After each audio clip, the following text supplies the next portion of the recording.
Who's ready for a summer vacation? If you're preparing to take a break and travel, the last thing on your mind right now is probably cybersecurity. But according to one expert I spoke with, while you're away, cyber criminals will play, meaning your personal information could be at risk. What you need to do to keep yourself safe this summer in tonight's Better Call 4. Ready to get away, relax, and kick up your feet? Just don't let your digital guard down. Cybersecurity experts say cybercrime doesn't take a vacation, making vacationers attractive targets. If you're gone, say for a week or two at a time, someone could come by your house, and we call it war driving. You can actually try to hack into somebody's Wi-Fi. Nick Powers is COO of technology consulting company Uncommon. He says hackers are looking to get their hands on your data and finances while you take some time off this summer.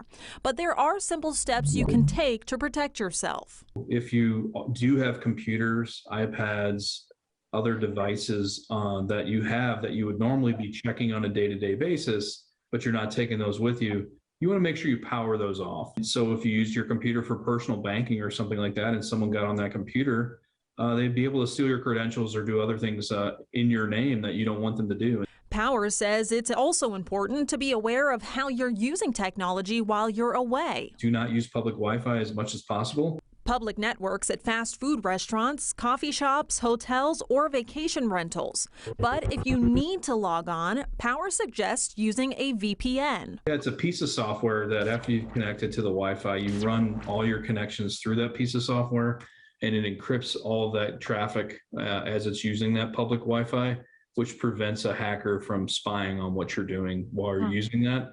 And before you hit the road or board a plane, Powers says it's a good idea to use multi-factor authentication on your online accounts. It doesn't necessarily require you to continuously change your password, but what it does require is that you enter a password and a code. It really, really reduces the chances that someone can steal your credentials and use that to log into one of those accounts.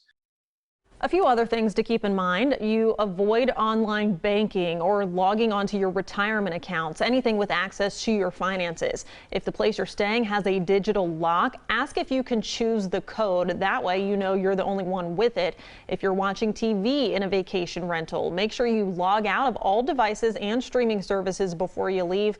And if you need internet access, consider using your own Wi-Fi hotspot.